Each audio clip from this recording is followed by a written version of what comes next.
Morning everyone. I've decamped to the science lab today to try and help with my assembly. So those of you who get taught lessons in here, it should be a nice familiar space for you. But also that and the fact I'm wearing an apron might give away the fact that it's a little bit different today. I'm going to try something a little bit more practical, hopefully to get a message across about Easter. So today we're going to try and explore the surprise of the Easter story.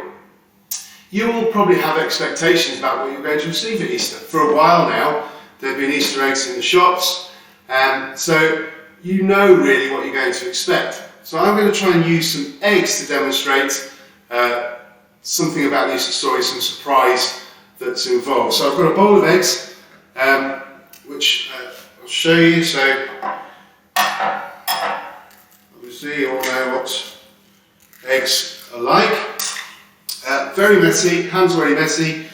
This is Mrs. Rycroft's apron, not mine, but I thought it would protect me a little bit from the mess today. So hopefully this will work.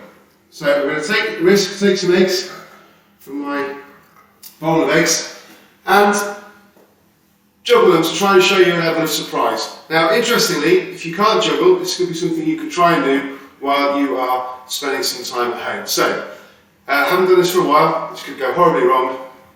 Let's just try and see how we go. So, juggling eggs. So, that's gone wrong, and actually I didn't mean to go that early, I hoped to go a bit longer, but there you go. But we've had a surprise, because if you look at the egg, this one has cracked, but not smashed open, and this one, and actually if I get the one from the floor, that one too. So fortunately, they're hard-boiled.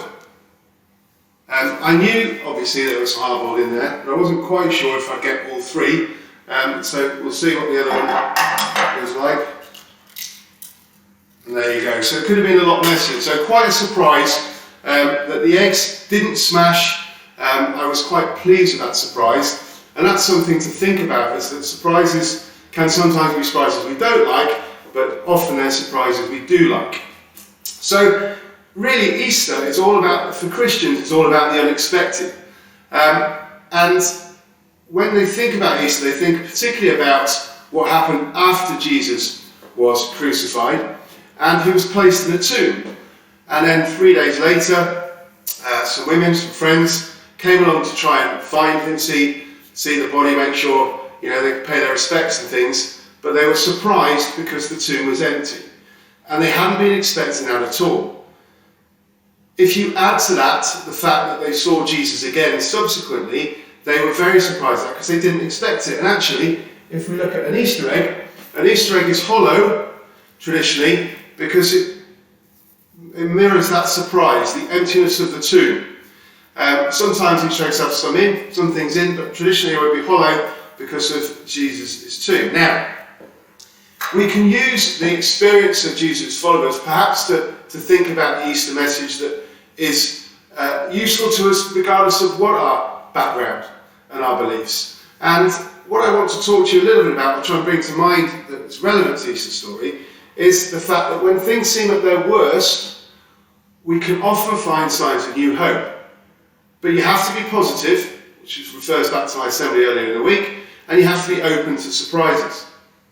So hopefully with a brief look at eggs this morning and a brief look at the surprise, you can see that the Easter message tells us that we shouldn't give up hope, that things will work out for us and we'll find new positives, new hope, new things out of some of the worst situations. So enjoy your holiday.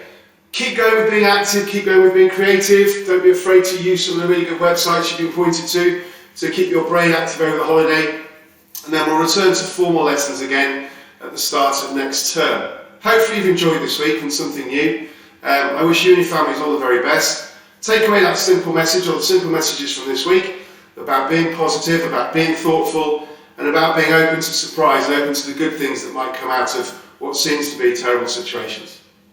So have a lovely day and enjoy your holiday, and I'll be back with you at the start of next term. Goodbye.